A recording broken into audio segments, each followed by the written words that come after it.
He's in Jamaica at this time. Waterhouse starting with one change in their roster today, with Denardo Thomas in for Kenroy Howell, who is injured. But this outside of that looks to be a pretty decent and solid Waterhouse lineup.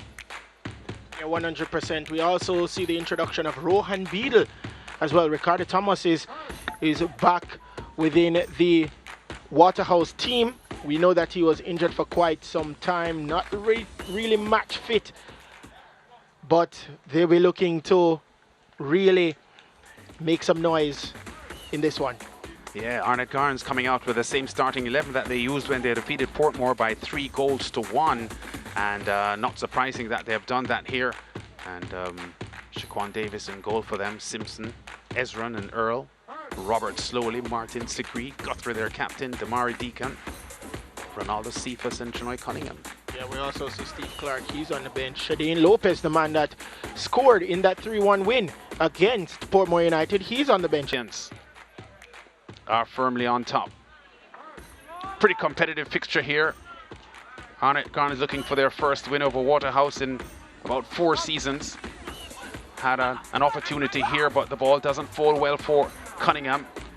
And the Waterhouse defenders and their goalkeeper Nash making sure that there are no errors there at the back. Here's where Waterhouse took the lead. The deflection. Denardo Thomas picks up the ball skillfully here. The cross inside, and look at that header from Shaquille Bradford. Fine header. Second goal of the season for the young man. And great skill there from Denardo Thomas. Davis in goal for Arnett had absolutely no chance. The ball lodges into the far corner.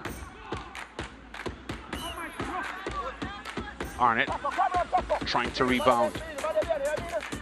Cunningham. Yeah, bad foul there on Damar Deacon, who is in extreme pain. Handball in the penalty box, in the wall, Kimani Campbell. Referee Danian Parchment. The yellow card and the penalty. And Ronaldo Cephas makes no mistake from the spot on 25 minutes. So Arnett Gardens at this point back in business midway the first half. 1-1 the scoreline at this point. But Waterhouse would have more shots to fire. Second half action here. Still first half. Binns on the far post. Comes onto the end of the cross from Campbell. And just uses his left thigh to steer the ball in. And that was the goal that sent Waterhouse 2-1 up, heading into the halftime break. Second half action now. Fletcher, left-footed, firmly. He was just on as a substitute at the start of the second half. And here he celebrates his 4th goal of the season, just getting away from the defenders. And a firmly struck left-footed strike gives the 22-year-old a lot to cheer about. He wasn't finished, because at this point Kimani Campbell wins a penalty here for Waterhouse after being knocked over by Earl Simpson. And Andre Fletcher from the spot makes no mistake. 2 left-footed strikes, 2 Waterhouse goals, 4-1 the scoreline for Waterhouse. Arnett Gardens tried to respond here. Lopez. Clark finds the ball traveling behind him, so the chance for Arnett to get a goal here disappears. Stewart works his way into the box here for Waterhouse. His left-footed strike though to the near post. Easily handled there by Shaquan Davis in goal for the Arnett Gardens team. But Arnett suffers one of their heavier defeats in Premier League football. And Waterhouse enjoy one of their biggest wins in recent years. 9 shots attempted on goal for Waterhouse, 7 of them on target. Arnett only had 3 shots at goal, 2 on target. We had 19 fouls in the match, 13 of them from Arnett Gardens players. A pair of yellow cards each for the 2 teams. 2 corners forced by Waterhouse, 1 for Arnett Gardens. Arnett's goalkeeper Davis made 3 saves. Waterhouse goalkeeper Nash only had to make 1 save. And it was Arnett Gardens that had more time on the ball, 52%. Ball possession. We're with our MVP, Andre Fletcher. Andre, what was the instruction given by Marcel Fuzzy-Gill when you were to replace Shaquille Bradford? It was a simple instruction by the coach. He just told me to go out and play, and the result will come. All right, how impressed were you with your performance, scoring 2 goals after coming on in the second half? Well, it's very good. I've been putting a whole lot of work both on the field and on the field, so a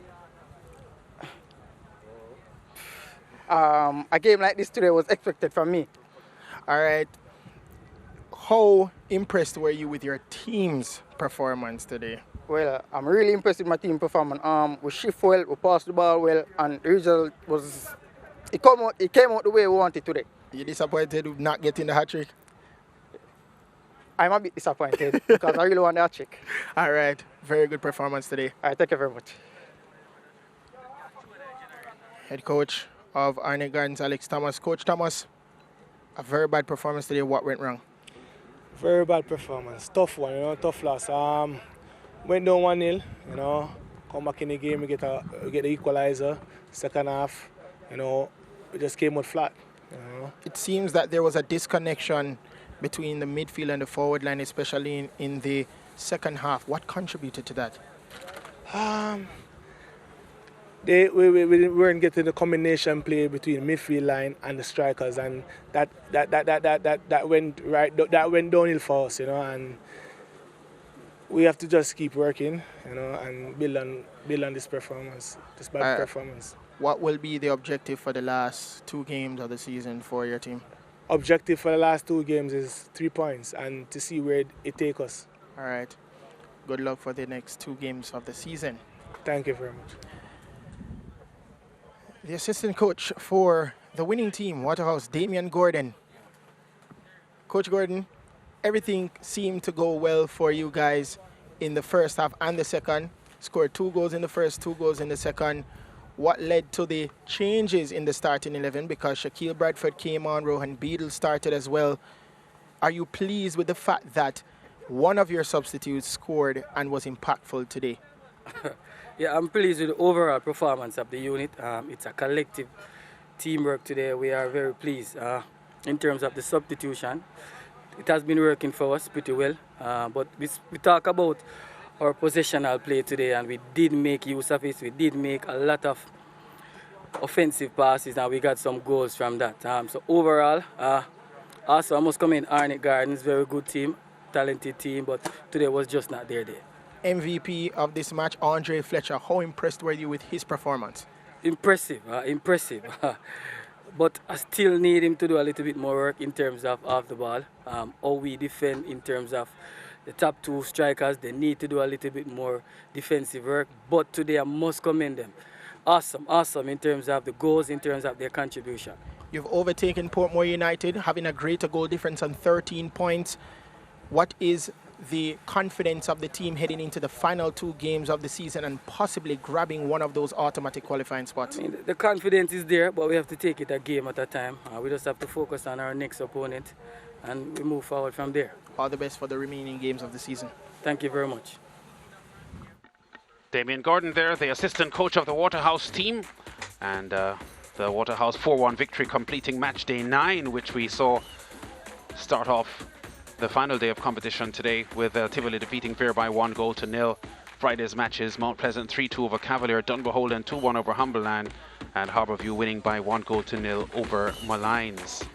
So 2-time champions Waterhouse defeat 5-time champions Arnett Gardens and put Arnett Gardens out of playoff contention now, pretty much. Fair United top of the table on 14 points with Mount Pleasant, but with a superior goal difference, so it's Fair number 1, Mount Pleasant number 2.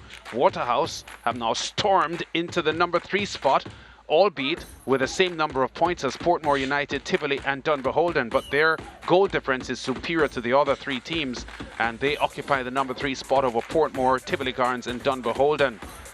Cavalier are in 7th and Harbourview are in 8th position at the moment, and they're just, these 2 teams, 1 point off a playoff spot.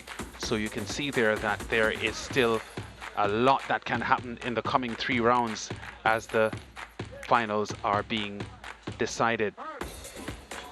Live coming off on Friday, Cavalier against Portmore United, the defending champions 2 years in a row and 7-time champions overall. Cavalier were champions just once in their career back in 1981. That comes up on Friday. Also Friday, in the second match of the afternoon, Mount Pleasant up against Vere United. Two teams from outside of Kingston and St Andrew. Mount Pleasant from St Anne and Vere from Clarendon. They're the number 1 and 2 teams in the league at the moment. Can you believe it? And they clash 3:30 Friday afternoon, 4:30 Eastern Caribbean time. On Saturday, 11:45 a.m. we start Arnett Gardens against Dunbeholden. Dunbeholden still positioning themselves for a playoff spot. And that match comes up 12:45 Eastern Caribbean time Saturday. After that, the second game will be Tivoli Gardens against Humberland. We saw Tivoli looking efficient in their victory today, and they're up against Humberland, who are already eliminated from a playoff position. That match is 2:30, 3:30 Eastern Caribbean time. So that takes care of match day 9 in the Jamaica Premier League, powered by Digicel. Closing off the schedule for this weekend, Waterhouse, 2-time champions. They call them Firehouse. They were hot today, 4-1 over Arnett Gardens. Thanks for joining us. More JPL commentary, powered by Digicel on Friday. Check us out then.